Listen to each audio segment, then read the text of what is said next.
You don't belong in first class." The words cracked through the quiet cabin with the certainty of someone who had already decided the verdict before looking at the evidence. Flight attendant Nicole Harris stood in the aisle with Marcus Carter's boarding pass pinched between two fingers, her expression cool, practiced, and completely convinced she was right. Around them, the soft hum of passengers settling into leather seats faded into an uneasy silence. Conversation stopped. Coffee cups paused halfway to waiting hands. Even the overhead bins seemed to close more quietly as every eye drifted toward row 2. Marcus looked up from his window seat without the slightest hint of anger. He wore faded blue jeans, clean white sneakers, and a plain black t-shirt beneath a lightweight charcoal jacket. There was no designer luggage beside him, no expensive watch catching the cabin lights, no assistant hovering nearby. He looked like someone traveling after a long workweek, not like the man whose investment company had quietly become the largest shareholder of Horizon Airways less than 8 months earlier. Nicole crossed her arms. "Sir, I'm going to ask you one last time to move to economy before we delay boarding." Marcus glanced at the boarding pass still in her hand, then back at her face. "Seat 2A, he answered calmly. "That's the seat I purchased." She didn't even look down at the document. Not anymore. A businessman across the aisle exchanged an uncertain glance with his wife. An older woman near the front removed her reading glasses, sensing she was watching something that had little to do with seating assignments. Farther back, a college student quietly lowered his headphones. Nobody spoke. The atmosphere had shifted. It no longer felt like boarding a flight. It felt like watching an invisible line being drawn. Marcus rested one hand on the armrest, his posture relaxed, almost patient. He had spent years sitting across negotiating tables where billion-dollar decisions were made by people who underestimated whoever spoke the least. He knew the difference between confidence and noise. Nicole mistook his silence for surrender. "You heard me," she said, louder this time so nearby passengers could hear. "First class is reserved for verified premium guests." Marcus studied her expression for a long second. It wasn't confusion. It wasn't uncertainty. It was assumption. That single realization told him more than any customer complaint ever could. Exactly 29 minutes remained before scheduled departure. Somewhere downtown, a corporate dashboard quietly refreshed every 60 seconds, waiting for one encrypted signal that had not yet been sent. Marcus had boarded this aircraft under his real name, using a legitimate ticket purchased through the airline's executive reservation system. He had refused every offer of private transportation, every recommendation from his own staff to announce his arrival. He wanted to experience the airline exactly as any ordinary passenger would. Weeks earlier, dozens of complaints had landed on his desk. Different airports, different crews, different travelers. Yet every story carried the same uneasy thread. Passengers judged before being served. Respect measured by appearance instead of facts. Most executives would have delegated the investigation. Marcus chose a different path. He boarded the flight alone. Nicole stepped closer, her voice sharp enough to slice through the last remaining whispers inside the cabin. "If you continue refusing crew instructions, airport security will meet this aircraft." Marcus slowly raised his eyes toward her. There was no fear in them, no frustration, only the quiet certainty of someone who had already seen the ending while everyone else was still arguing over the beginning. None of the passengers could have known that this wasn't merely a disagreement over a seat. It was the first minute of a test that would expose an entire culture before the airplane ever left the gate. Marcus Carter never reached for his phone, never argued, and never asked the surrounding passengers to defend him. Instead, he quietly watched the reactions unfolding around the cabin. Some people looked away, unwilling to become part of the moment. Others stared openly, trying to decide whether they were witnessing a misunderstanding or something much deeper. The aircraft doors were still open. The afternoon sunlight stretched through the windows across the polished aisle, and boarding continued around a silence that somehow grew louder with every passing second. Nicole believed she was controlling the situation. She had handled hundreds of flights over the years and trusted her instincts more than any reservation system. In her mind, premium travelers looked a certain way, dressed a certain way, carried themselves a certain way. Marcus did not fit the picture she had already created before speaking a single word to him. That assumption had become her evidence. She folded her arms again as another flight attendant approached. Brian Collins leaned toward her with a puzzled expression. "What is going on?" he asked quietly. Nicole answered without lowering her voice. "Passenger refuses to leave a seat that is clearly not his." Brian looked at Marcus only briefly before nodding, as though the conclusion required no further investigation. "Sir," he said, forcing a polite smile, "there must have been a mistake during boarding. We can help you find another seat." Marcus answered with the same calm tone he had used from the beginning. "There is no mistake. My boarding pass was issued for this seat." Brian never asked to examine the reservation. Instead, he exchanged a quick glance with Nicole that carried silent agreement. Across the aisle, a woman in a navy business suit frowned. She had boarded moments earlier and distinctly remembered hearing the electronic scanner accept Marcus's boarding pass with its normal confirmation tone. She hesitated, unsure whether to speak.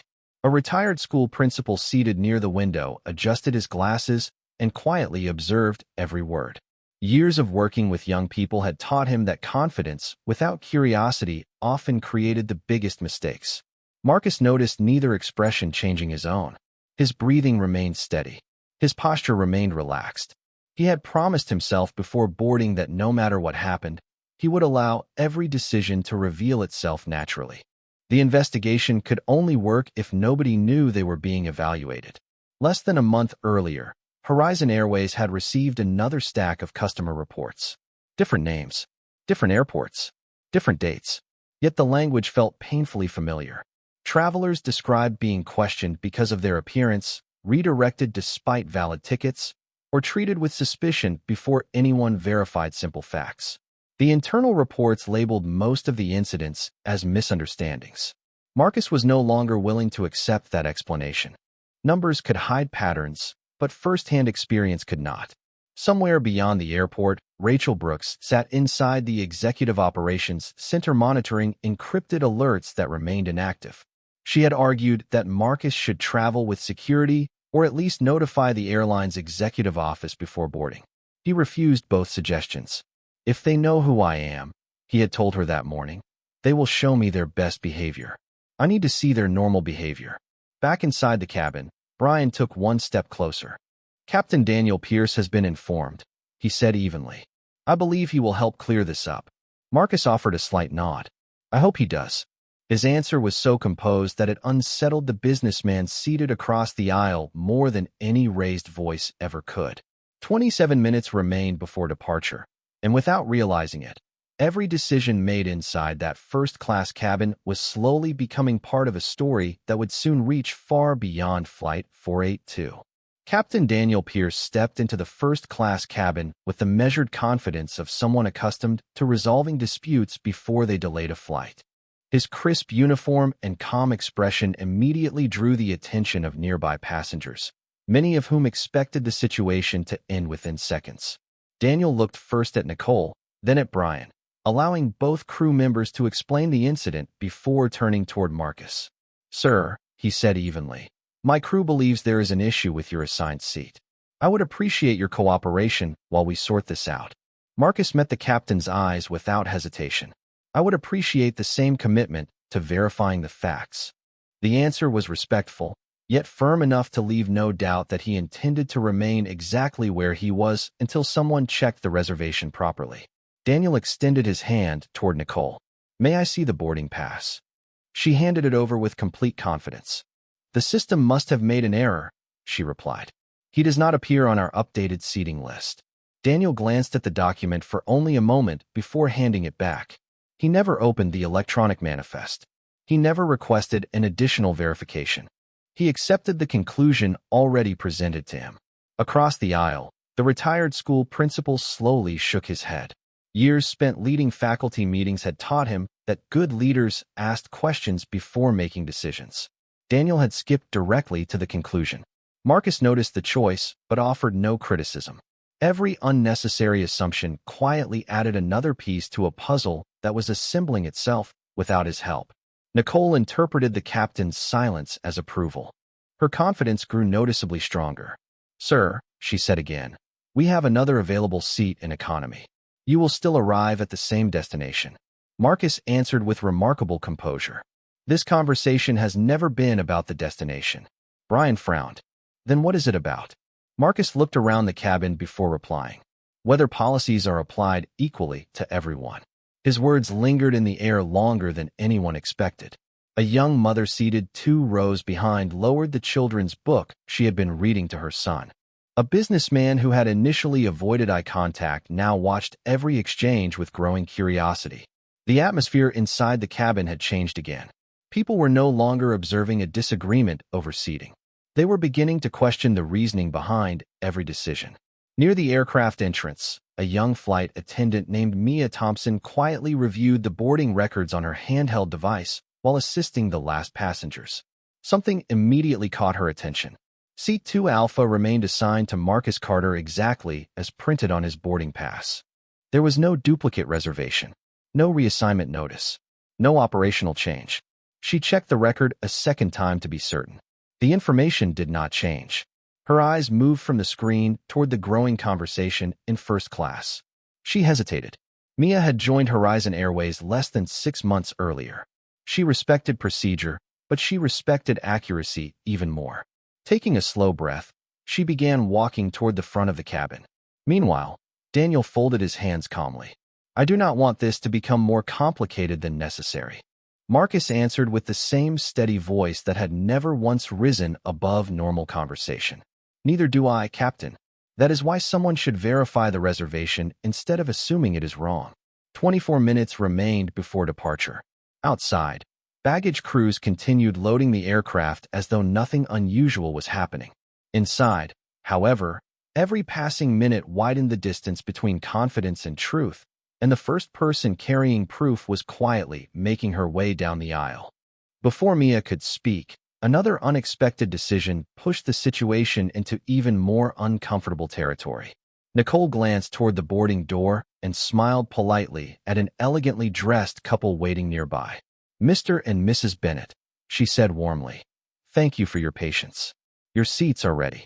Richard and Laura Bennett stepped into the first-class cabin carrying matching leather travel bags. They paused beside row 2 as Nicole gestured toward Marcus's seat. "Please make yourselves comfortable while we finish resolving this issue."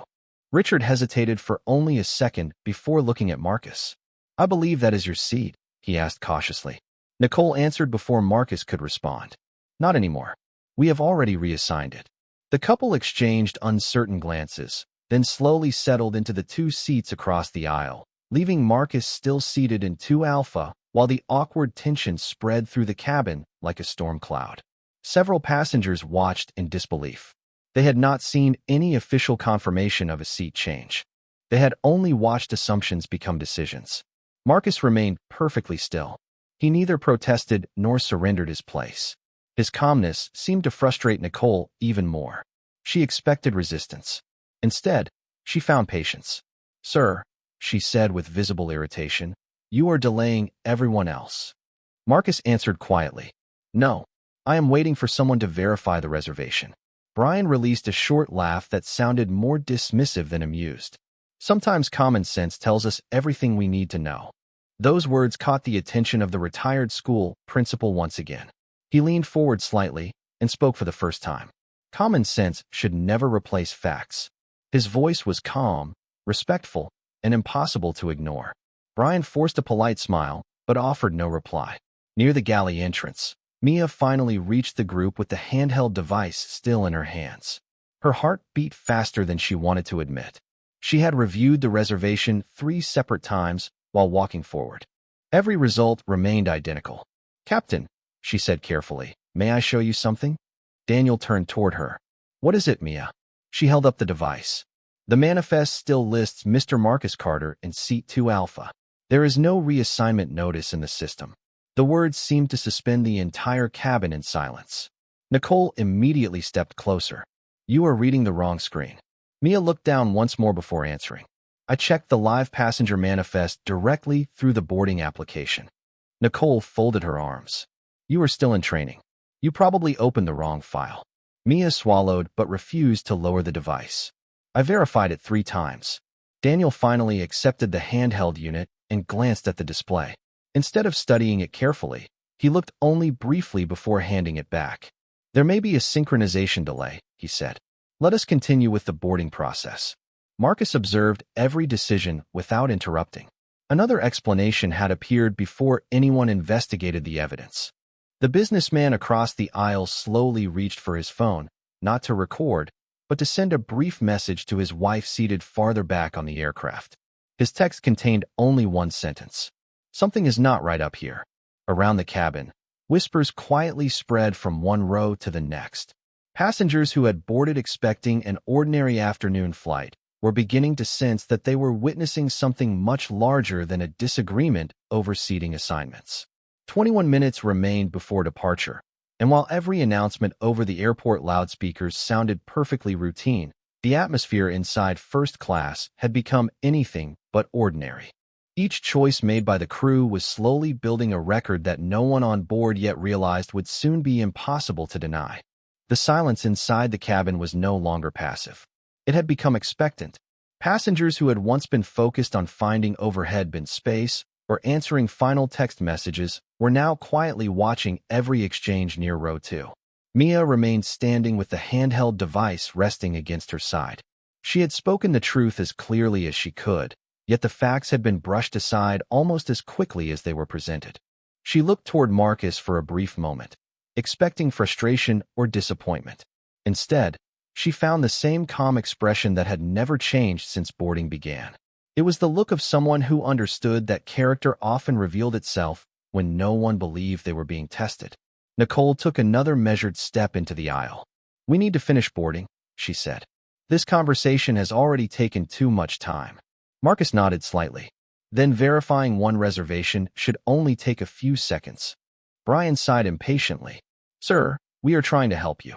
Marcus answered without raising his voice. "Helping someone begins with listening to them."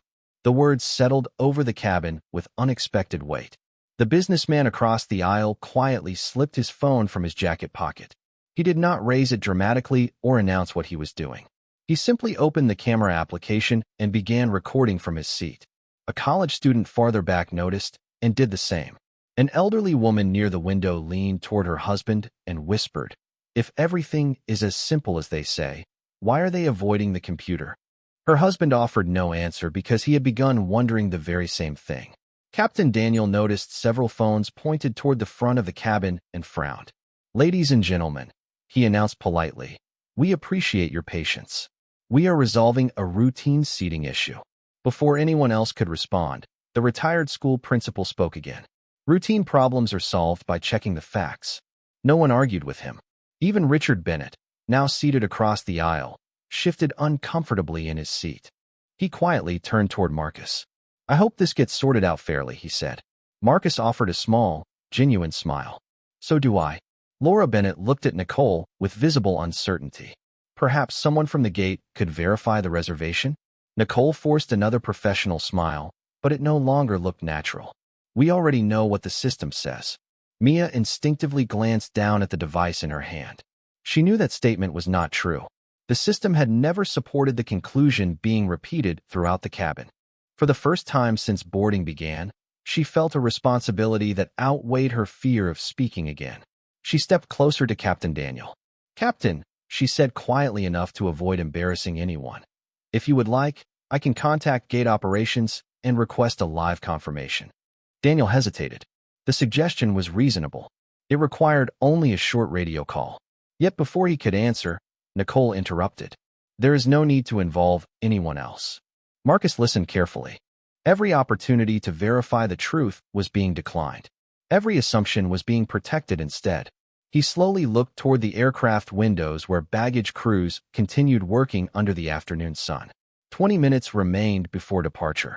Somewhere far beyond the airport, Rachel Brooks watched an untouched notification panel inside the Executive Operations Center. She knew Marcus would not activate anything unless absolutely necessary. That was always his way. He believed people deserved every opportunity to choose integrity on their own before consequences ever entered the room. Back inside the cabin, another passenger quietly lowered his phone after beginning a recording. "This is no longer about one seat," he murmured softly.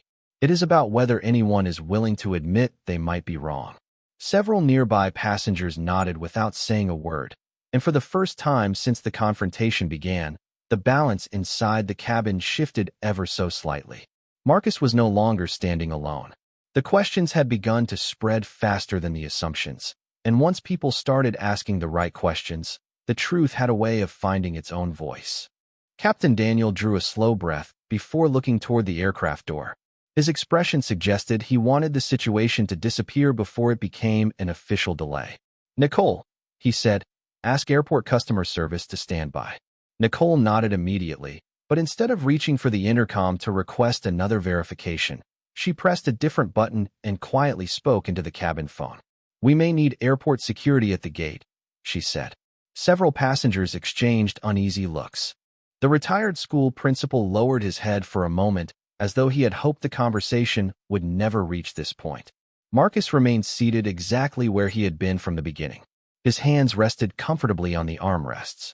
His breathing never changed. He simply watched another decision unfold without anyone first checking the reservation that had started everything. A minute later, a uniformed airport security officer named Linda Walsh stepped aboard. She carried herself professionally, greeting Captain Daniel before looking toward Marcus. "Can someone explain the situation?" she asked. Nicole answered before anyone else had the opportunity. "The passenger is refusing crew instructions after being informed he is not authorized to occupy this seat." Linda nodded slowly and turned toward Marcus. "Sir, I would like to hear your side." Marcus spoke with the same calm voice that had filled the cabin from the very beginning. "My boarding pass assigns me to seat 2 Alpha. I have repeatedly asked the crew to verify the reservation through the system. That request has not been honored." Linda glanced toward Daniel. "Has the reservation been confirmed through gate operations?" Before the captain could respond, Nicole answered once again. "The issue has already been resolved internally." Mia instinctively looked up. She knew that statement was inaccurate. Nothing had been resolved. Every opportunity to verify the truth had been declined. Linda hesitated. Her years of airport experience had taught her that the fastest explanation was not always the correct one. "May I see the boarding pass?" she asked. Marcus reached into his jacket pocket and handed it to her without hesitation. Linda examined it carefully. The ticket looked genuine. The passenger name matched the identification Marcus calmly presented beside it. She frowned slightly. "Everything appears consistent." Nicole quickly replied, "Passengers sometimes present valid documents that no longer reflect operational seat changes." Marcus quietly added, "Then there should be a record of that change." No one answered. The silence that followed carried more weight than any accusation. Richard Bennett shifted uncomfortably in his seat. Laura looked toward Linda and said softly, "Would it not be easier to confirm the assignment with the gate before asking anyone to move?" Several passengers nodded in agreement. Brian folded his arms. "We cannot question every crew decision because people disagree with it." The businessman who had quietly been recording lowered his phone just enough to speak. "No one is questioning the crew. We are questioning why the computer has not been checked." That single sentence rippled through the cabin. Another passenger quietly murmured, "That seems like a fair question." Linda looked from Marcus to Captain Daniel and then toward Mia, whose handheld device still displayed the reservation record. She sensed that the simplest solution remained untouched. Marcus noticed her hesitation but offered no encouragement. He believed every person had to arrive at the truth through their own choices. Nicole suddenly spoke again, her patience beginning to wear thin. "People like him always insist the rules should bend for them." The words landed with a heaviness that silenced even the quiet whispers. Several passengers looked up at once. Mia stared at Nicole in disbelief. The businessman slowly raised his phone again. Marcus did not react outwardly, but his eyes reflected something deeper than disappointment. The conversation had crossed an invisible line. It was no longer centered on a boarding pass.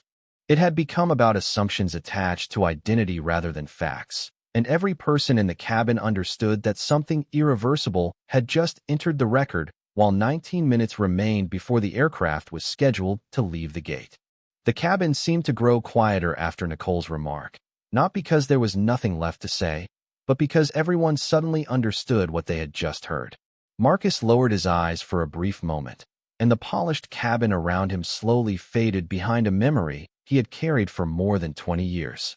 He was 24 years old then, wearing the only blazer he could afford after finishing graduate school. He had saved for months to buy a business class ticket for his first cross-country trip to meet potential investors. At the boarding gate, an employee had glanced at his clothes, then at his face, and politely suggested that he verify whether he belonged in the correct boarding group. The ticket had been valid. The apology had eventually come. Yet what remained with him was not the mistake. It was how quickly someone had decided he could not possibly belong there. That afternoon became one of the quiet promises he made to himself. If he ever built something meaningful, it would be built on standards that protected dignity before appearances.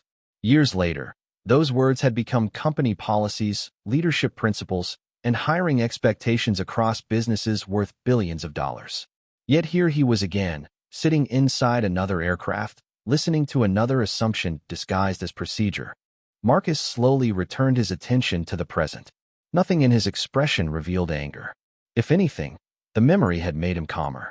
Experience had taught him that lasting change rarely began with shouting. It began when people revealed who they truly were while believing no one important was watching. Linda noticed the subtle change in his expression. "Sir," she asked gently, "are you all right?" Marcus offered a faint smile. "I have been in situations like this before." She nodded thoughtfully. "Then you understand why I am trying to keep everyone calm." "I do," Marcus replied. "That is why I have continued asking for only one thing. Verify the facts." Mia stood only a few feet away, still holding the handheld device. She felt increasingly torn between respecting senior crew members and respecting the truth displayed on her screen. Every instinct told her the reservation should have been confirmed long ago. The retired school principal quietly folded his hands. "Young lady," he said to Mia, "never be afraid of facts. Good organizations become stronger because of them." Mia looked toward him with grateful eyes before returning her attention to Captain Daniel. The captain remained silent, his confidence beginning to show the first signs of uncertainty. He had trusted his crew from the start, but now the number of unanswered questions was growing faster than the explanations. Around the cabin, passengers spoke only in whispers. Richard Bennett leaned closer to his wife. "Something tells me this gentleman has shown remarkable patience." Laura nodded. Most people would have become upset by now. Marcus heard neither comment directly, yet he could feel the atmosphere changing. Sympathy was no longer being earned through emotion. It was being earned through restraint. Outside the aircraft windows, a fuel truck slowly pulled away from the wing while ground crews completed their final inspections. Inside, 18 minutes remained before scheduled departure. Somewhere across the city, a secure operations center continued monitoring routine corporate dashboards that appeared perfectly ordinary. Rachel Brooks sat before multiple screens without touching a single control. She trusted Marcus completely. He had given one instruction before leaving for the airport that morning. Do not intervene because something feels uncomfortable. Intervene only when the facts have revealed themselves. She checked the time once more and quietly whispered to herself, "Not yet." Back inside the cabin, Marcus rested both hands comfortably on the armrests again. He had stopped thinking about the past. His focus returned entirely to the people standing in front of him. Every decision they made from this moment forward would no longer be shaped by misunderstanding alone. It would become a choice, and choices always revealed character more clearly than words ever could. Marcus slowly reached into his jacket, not for a business card or a document that would instantly end the confrontation, but for his phone. The movement was so ordinary that almost no one reacted. Nicole folded her arms, convinced she already knew what was coming. "If you are calling customer service," she said with a dismissive smile, "they will tell you exactly what we have already explained." Marcus unlocked the screen without looking away from her. "I am not calling customer service." He selected a single contact and placed the phone to his ear. Across the city, Rachel Brooks answered before the second ring. "Good afternoon, Marcus." Her voice was calm, professional, and entirely prepared. Marcus spoke in the same measured tone he had used throughout the afternoon. "Rachel, initiate Protocol 7. There was no surprise on the other end of the line. "Confirmed," she replied. "Would you like observation only, or full documentation?" Marcus looked around the cabin before answering. "Observation for now. Document every decision beginning with the initial boarding interaction.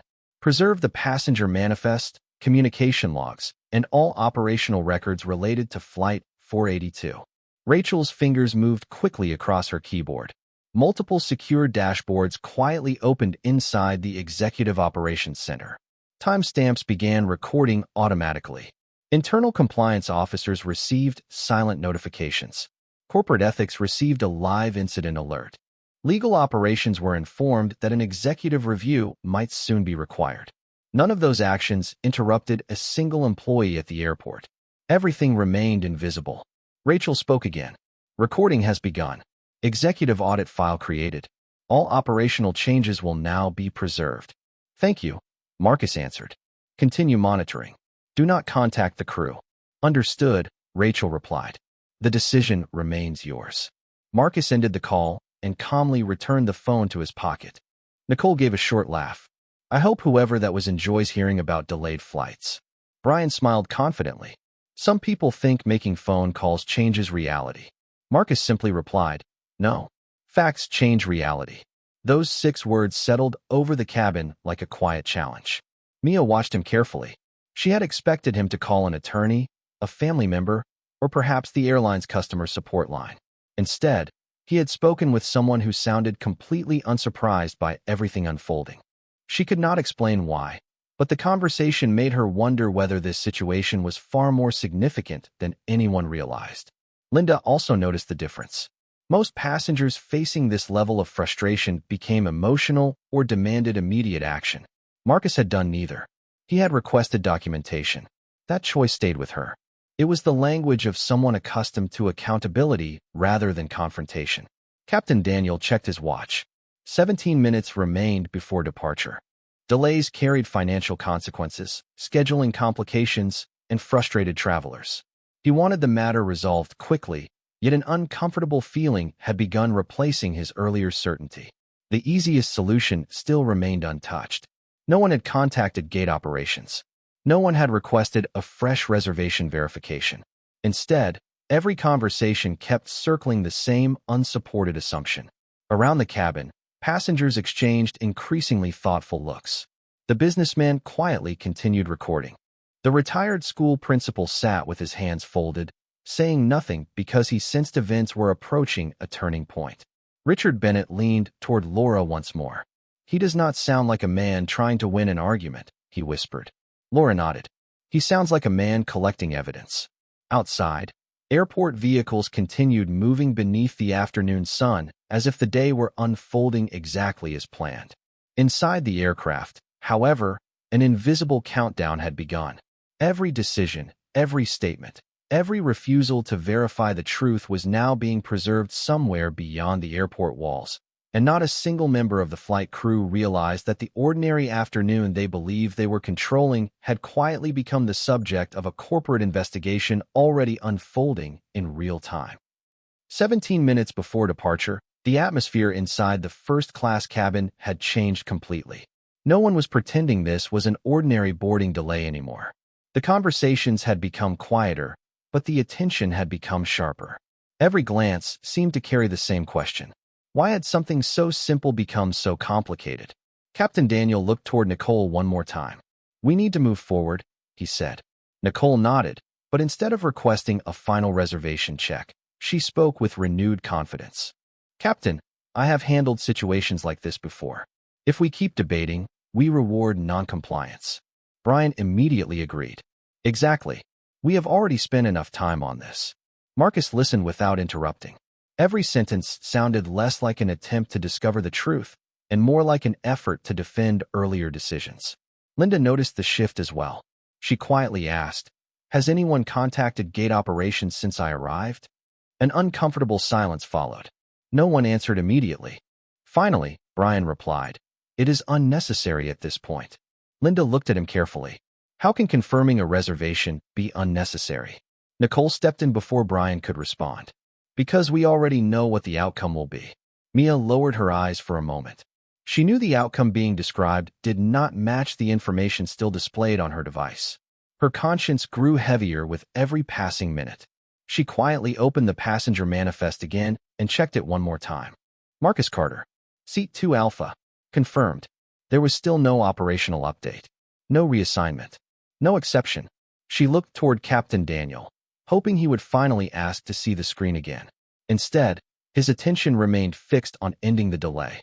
The businessman across the aisle continued recording without saying a word.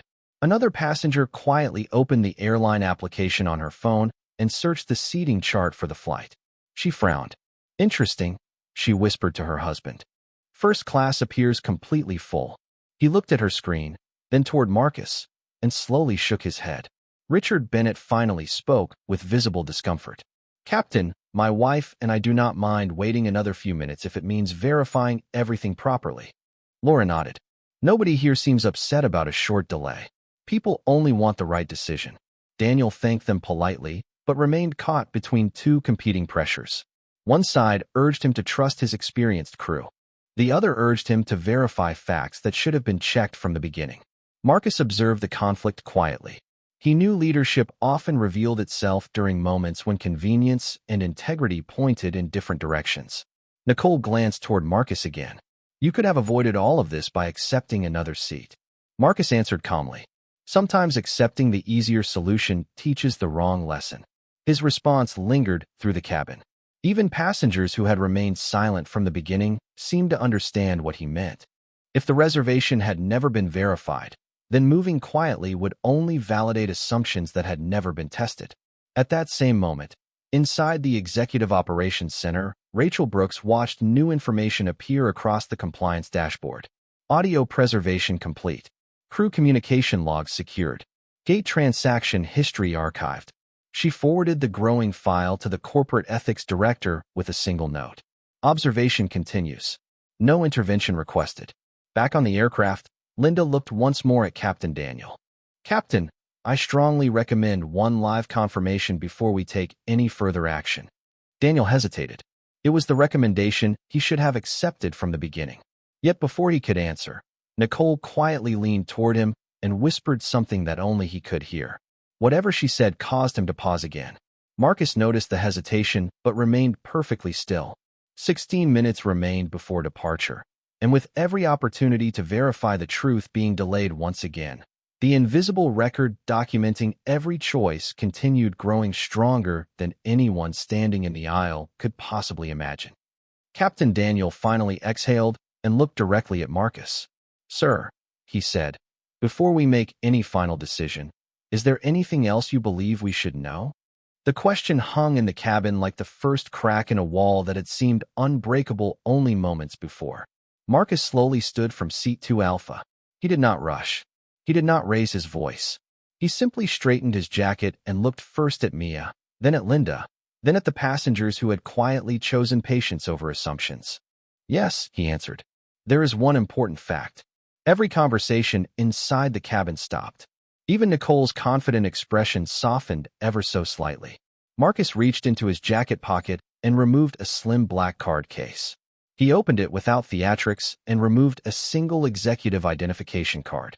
He handed it first to Linda rather than to Nicole or Captain Daniel. Linda examined the card carefully.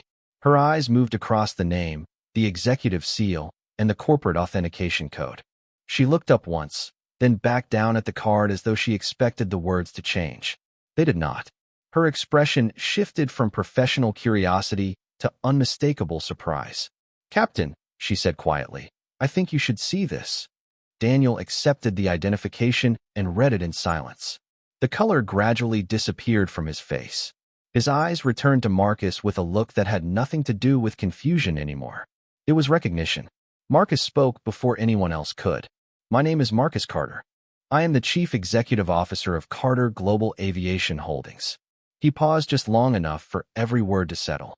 8 months ago, our company became the controlling shareholder of Horizon Airways. The silence that followed was unlike anything the cabin had experienced that afternoon. No whispers, no phones moving, no overhead announcements seemed capable of reaching the passengers anymore. Richard Bennett stared across the aisle in disbelief. Laura slowly covered her mouth. The businessman lowered his phone for the first time since he had begun recording.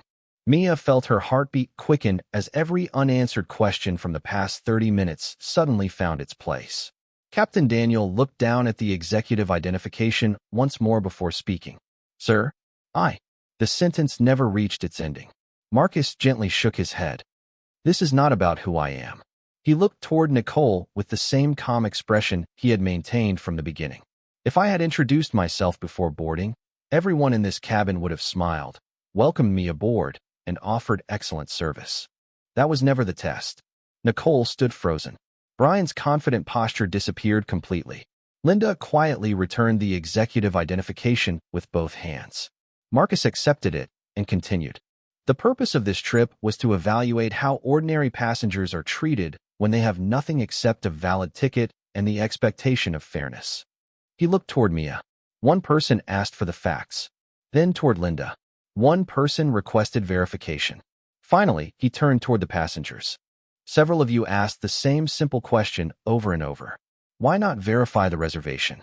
Captain Daniel lowered his eyes. For the first time that afternoon, he understood that every decision made inside the cabin had been measured against the values the airline publicly claimed to represent. Marcus rested the card case back inside his jacket. This investigation was approved before I ever purchased this ticket. I boarded alone because I wanted honesty, not special treatment. 15 minutes remained before departure, but time no longer seemed connected to the flight schedule. The real journey had quietly reached its turning point, and every person standing in the aisle suddenly realized they had not been witnessing an argument over a seat. They had been participating in an examination of character whose results could no longer be changed. No one moved for several long seconds. The cabin that had been filled with confident voices only moments earlier now felt almost weightless beneath the silence. Captain Daniel held Marcus Carter's executive identification as though it had suddenly become far heavier than a simple card. Nicole stared at Marcus without blinking, searching for some sign that this had to be a misunderstanding.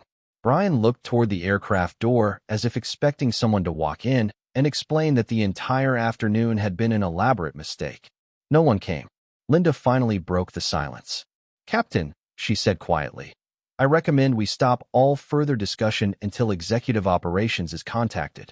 Daniel nodded slowly. The certainty that had guided every earlier decision was gone. In its place stood the unmistakable realization that he had accepted assumptions without requiring proof. He returned the identification with both hands. Mr. Carter, he said carefully, I owe you an apology for how this situation has been handled. Marcus accepted the card with a polite nod, but did not respond immediately. He looked around the cabin instead. The passengers who had quietly asked for fairness from the beginning now looked back at him with a mixture of admiration and disbelief. Richard Bennett stood first. Sir, he said sincerely, my wife and I are sorry we accepted the situation without asking more questions. Laura nodded beside him. We should have spoken sooner. Marcus offered them a small smile. The important thing is that you chose to speak when it mattered. The businessman across the aisle slowly lowered his phone. I thought I was recording a customer service dispute, he admitted. I did not realize I was watching a leadership audit. The retired school principal smiled gently. Sometimes the greatest lessons happen outside a classroom. Mia remained near the front of the cabin, still holding the handheld device that had displayed the correct reservation from the beginning. Marcus turned toward her. Thank you for trusting the facts, even when it was uncomfortable.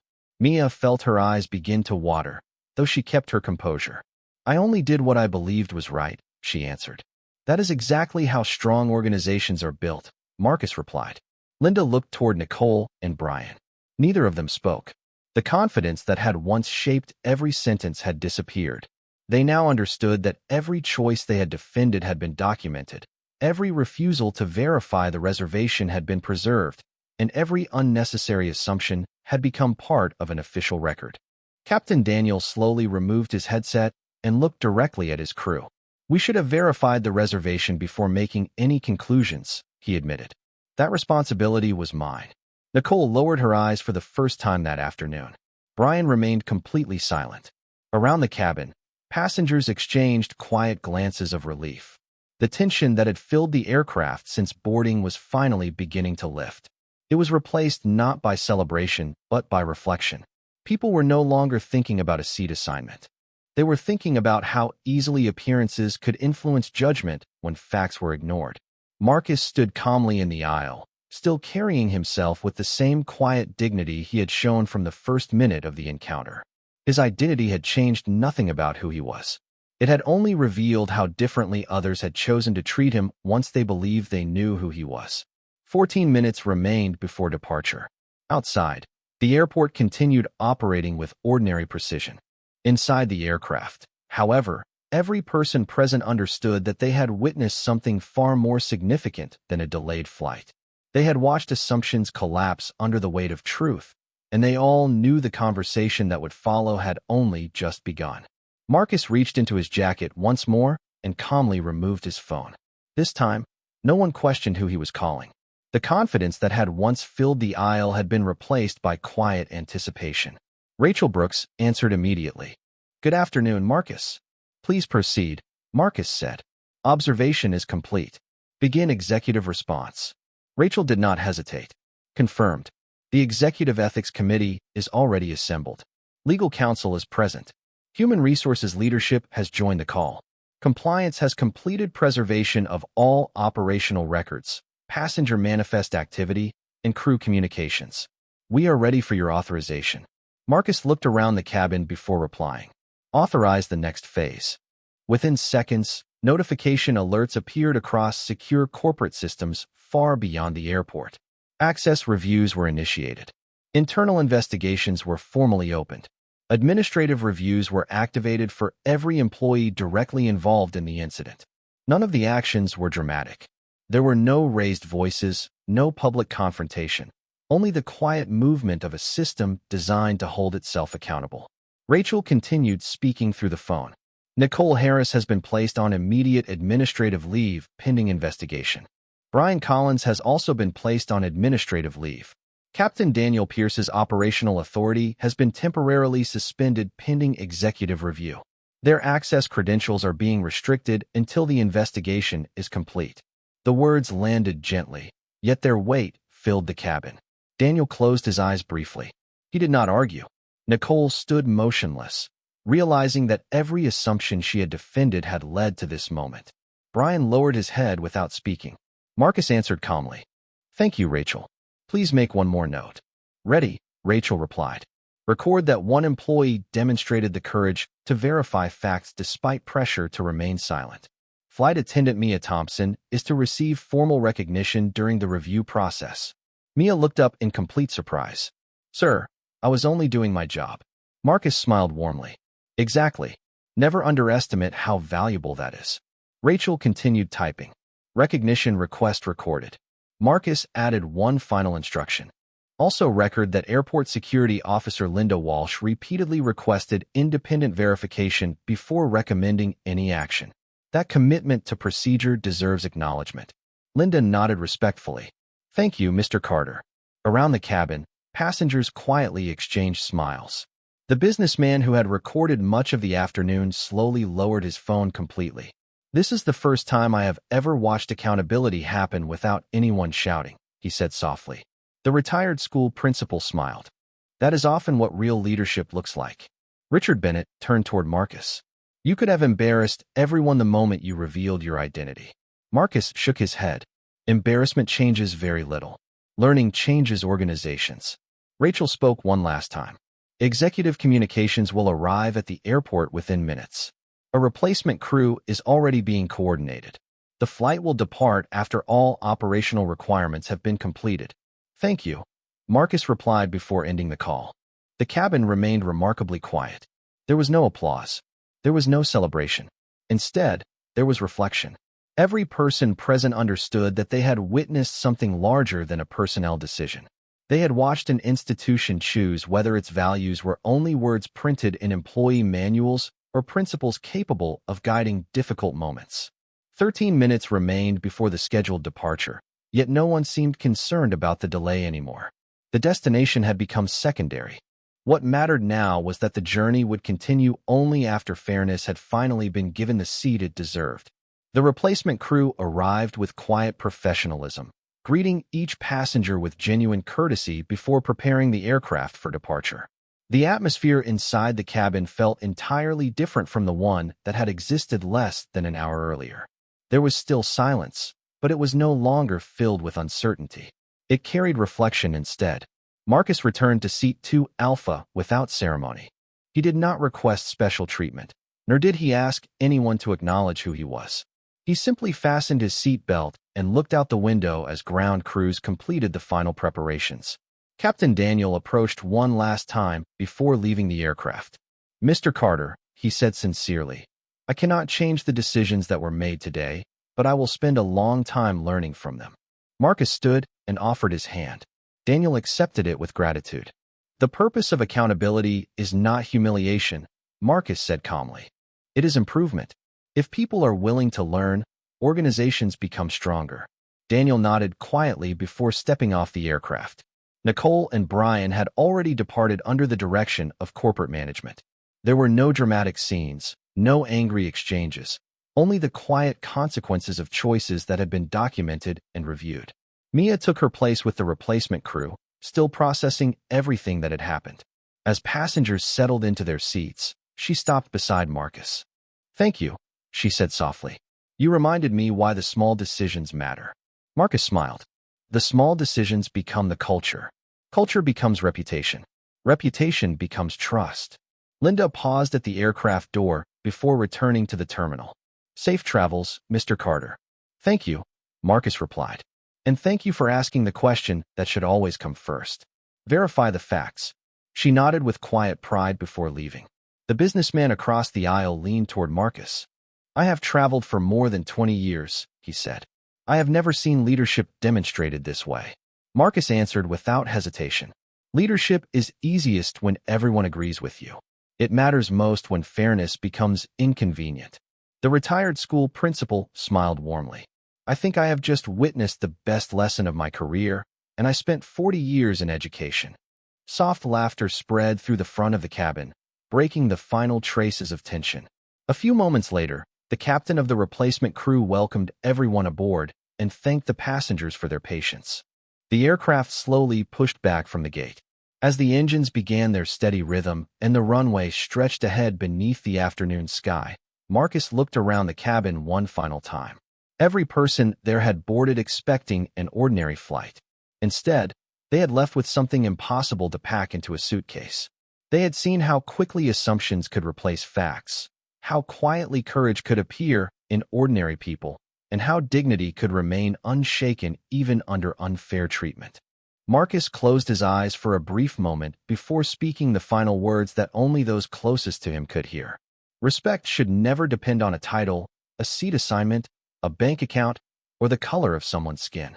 If people receive fairness only after revealing power, then fairness was never real to begin with.